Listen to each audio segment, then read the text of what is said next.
คำเตือนการลงทุนมีความเสี่ยงสูงผู้ลงทุนควรศึกษาให้ดีก่อนการลงทุนการซื้อขาย Forex และ CFD มีความผันผวนสูงทาง Dark Trader บ่ได้มีการซักซ้วนการลงทุนแต่อย่างใด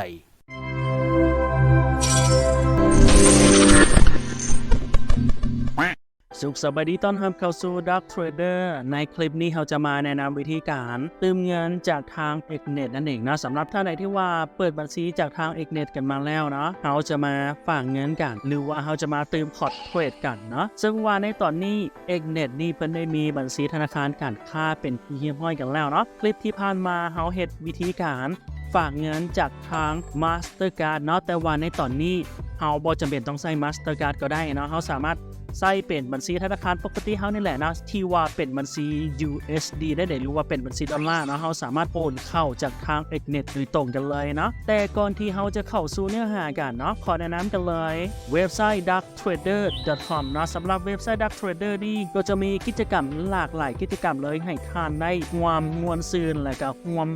รุ่นน้ำกันนะบ่ว่าจะเป็นการเทรดแข่งขันเทรดเดโมคอนเทสต์นะซึ่งว่าจะมีการจัดกิจกรรมเรื่อยๆเนาะตลอดเลยให้กับทุกคนทุกท่านสามารถมาร่วมแข่งขันกันได้และก็นอกจากนี้มีกิจกรรมการรุ่นเลขไทยราคาปิด2โต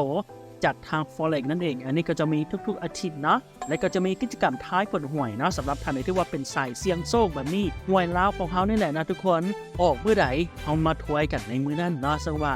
กิจกรรมนี้จะมีเปิดให้ทุกคนนี่ลิ่นกันมาได้เรื่อยๆเนาะเข้าร่วมฟรีบ่ได้มีอย่างเลยเนาะแต่ว่าก่อนอื่นนี่ทุกท่านต้องสมัครสมาชิกกันก่อนนะซึ่งว่าสมัครสมาชิกในที่นี้บ่แม่นว่าเฮาได้เสียอย่างต่างๆเนาะสมัครสมาชิกเพื่อที่จะได้ร่วมรุ่นเพราะว่าที่เฮาลิ่นกิจกรรมแล้วเงินจะโอนเข้ามาสู่ในหน้าต่างของทางเว็บไซต์ Dark Trader นั่นเองนะไปร่วม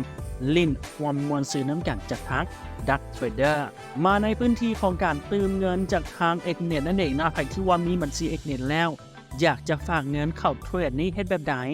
ขั้นตอนนี้เลยเนาะเข้ามาสู่ในหน้านี้นะเราสามารถฝากเงินกันได้โดยคลิกเข้าไปที่การฝากเงิน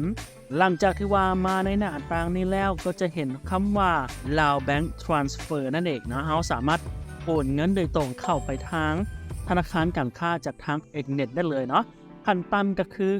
$10ในการฝากเงินเราสามารถคลิกเข้าไปได้เลยและก็เลือกบัญชีประเภทบัญชี MD5 ที่เราต้องการอยากจะเติมเงินเข้านะหลักการใส่จำนวนเงินและอย่างไป$10เนาะหลักการคลิกเข้ามาดำเนินการต่อไปได้เลยคลิกยืนยันถ้าว่าเข้ามาสู่ในหน้าต่างนี้ให้เฮาโอนเงินเข้าไปเลยในเลขบัญชีนี้เลยเนาะก็คือ220121806062นั่นเองเฮาสามารถพิมพ์เข้าไปได้เลยเข้าไปที่แอป BCEL หรือว่ากระเป๋าเงินธนาคารการค้าของเฮานั่นแหละก็ใส่เลขบัญชีที่ปรากฏขึ้นอยู่ในหน้าจอนี้เนาะถ้าขึ้นชื่อบัญชีนี้แสดงว่าถูกต้องเป็นที่เรียบร้อยกันแล้วเนาะให้เฮากดโอนไปได้เลยหลังจากที่ว่าเฮาโอนเป็นที่เรียบร้อยกันแล้วอย่าลืมแคปหน้าจอมาไว้เพื่อเป็นหลักฐานการโอนเนาะซึ่งว่าหลักฐานการโอนเงินนี้เฮาจะมาอัปโหลดอยู่ในหน้าต่างนี้ก็คือคลิกเข้าไปได้เลยเนาะแล้วก็เลือกหลักฐานการโอนของเฮาอัปโหลดลงไปเนาะถ้าสมมุติว่าเฮาอัปโหลดลงไปเรียบร้อยกันแล้วโอนเป็นที่เรียบร้อยกันแล้วเนาะคลิกต่อไปได้เลยคือว่าการเติมพอร์ตเทรดจากทาง Xnet นี้ถือว่าสำเร็จเรียบร้อยกันแล้วเนาะบ่มีอีหยังยุ่งยากกันเลยเพียงแต่รอทางเงินเข้าเท่านั้นนั่นเองสำหรับท่านที่ว่ามาในหน้าต่างนี้แล้วติดขัดปัญหาต่างๆสามารถสอบถามกันได้ตลอด24 ชั่วโมงจากทาง Dark Trader หรือว่าคอมเมนต์กันได้เนาะจากทางด้านลงคลิปนี้เดี๋ยวเราจะมาตอบคำถามกับทุกคนทุกท่านที่มีข้อสงสัยกันจากทาง Dark Trader และอย่าลืมกันแล้วกันเนาะฝากกันไว้ darktrader.com มีกิจกรรมดีๆมาฝากกันเนาะอย่าลืมไปสมัครสมาชิกกันแล้วกันร่วมลิ้นกิจกรรมม่วนๆนั่นกันจากทาง Dark Trader แล้วพบกันใหม่ในคลิปต่อไปสบายดี